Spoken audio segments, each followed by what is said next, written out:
Doctor Zakir Naik کے بارے میں ہمارے ان نوجوان ساتھی نے جو ہے بھائی نے سوال کیا ہے، اور نوجوان ان سے زیادہ اٹیچ ہے، اس وجہ سے ان کو حق بنتا ہے کہ وہ سوال کریں۔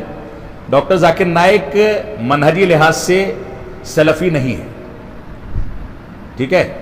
اب اس ریکارڈنگ کے آنے کے بعد کوئی یہ نہ کہے کہ میں نے ان کے اوپر حکم لگا دیا، حکم نہیں ہے، لیکن ان کے بہت سارے عقائد ایسے ہیں جو ان کی ویڈیوز میں موجود ہیں، اور ایک بار نہیں کئی بار آ چکے ہیں۔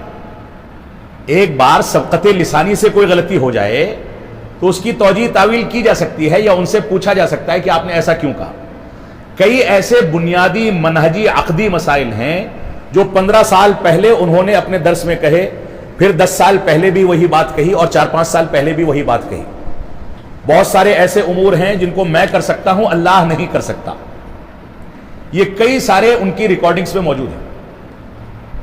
ایک عیسائی نے سوال کیا، اللہ کے رسول صلی اللہ علیہ وسلم پر میں ایمان نہیں رکھتا تو کیا میں جنتی ہوں؟ انہوں نے کہا کہ 0.000% امکان ہے کہ تم جنت میں جاؤ۔ یہ بنیادی عقائد کے خلاف ہے۔ اس کے علاوہ انسان جو ہے اپنی صحبتوں سے اور اپنے اساتذہ سے پہچانا جاتا ہے۔ کون ہیں ان کے اساتذہ؟ ددو پکے اخوانی، ڈاکٹر اسرار احمد پکے وحدت الوجودی اور صوفی، احمد دیداد پکے صوفی۔ احمد دیداد کے بارے میں شیخ ربیع مدخلی حفظہ اللہ نے اپنی کتاب میں لکھا ہے کہ ان سے کوئی سوال کیا گیا، عیسائیوں نے سوال کیا، وہ ان کا مناظرہ موجود ہے ریکارڈنگ میں۔ سوال کیا کہ یہ بتائیے کہ اللہ رب العالمین ہر جگہ موجود ہے یا عرش پر موجود ہے؟ تو احمد دیداد کہتے ہیں کہ اللہ رب العالمین ہر جگہ موجود ہے۔ تو عیسائی کہتا ہے کہ نہیں، ہمارا عقیدہ یہ نہیں ہے، ہمارا عقیدہ تو یہ ہے کہ اللہ عرش پر موجود ہے۔ تو شیخ ربیع مدخلی کہتے ہیں کہ یہ دیکھیے، یہاں پر احمد دیداد کا عقیدہ جو ہے اس مسئلے میں عیسائی سے کہیں زیادہ گیا گزرا ہے۔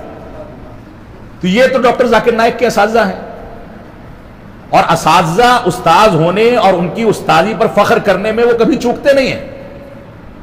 ہمیشہ اس بات کا ذکر کرتے ہیں کہ قرآن کی تفسیر کے بارے میں میرے لیے سب سے بڑا عالم دنیا کا جو ہے ڈاکٹر اسرار ہیں، اور ڈاکٹر اسرار قرآن کی تفسیر خوارج کے طریقے پر پیش کرتے ہیں، غلط تعبیرات پیش کرتے ہیں۔ اور یہی اتنا نہیں، یہ بات اپنی تقریروں میں بار بار وہ کہتے ہیں۔ اور اس کے بعد ابھی اسی سال کے اندر ڈاکٹر اسرار کی ایک برسی منائی گئی ہے پاکستان میں، ان کی یوم وفات پر کوئی پروگرام رکھا گیا ان کے بیٹوں کی طرف سے۔ اس پروگرام میں بھی ڈاکٹر ذاکر نائک نے آن لائن شرکت کی ہے۔ یعنی یہ ان کا تعلق جو ہے استاذی اور شاگردی والا، یہ زندگی میں بھی تھا اور موت کے بعد بھی باقی ہے۔ اور ہندوستان میں ڈاکٹر اسرار کو متعارف کرانے والے، ڈاکٹر اسرار جیسے صوفی اور وحدت الوجودی کو متعارف کرانے والے، یہی ڈاکٹر ذاکر نائک صاحب۔ تو ہم یہ کہتے ہیں کہ بھائی آپ رجوع کر لیجئے، آ جائیے اہل سنت والجماعت کے عقائد پر، ہم آپ کے ساتھ ہیں۔ لیکن یہ طریقہ صحیح نہیں ہے کہ آپ ہمیشہ اخوانیت اور سروریت کی ترویج کریں اور انہی لوگوں کا سہارا لیں۔ وہ بات باقاعدہ انہوں نے 10-12 علماء کو گنوایا ہے کہ میں کن لوگوں سے متاثر ہوں، کن لوگوں سے علم لیتا ہوں، کن لوگوں کو قابل اعتماد سمجھتا ہوں۔ ان سارے کے سارے لوگوں میں اکثریت غیر علماء کی، اور سارے کے سارے لوگ اخوانی ہیں، سب کے سب اخوانی ہیں۔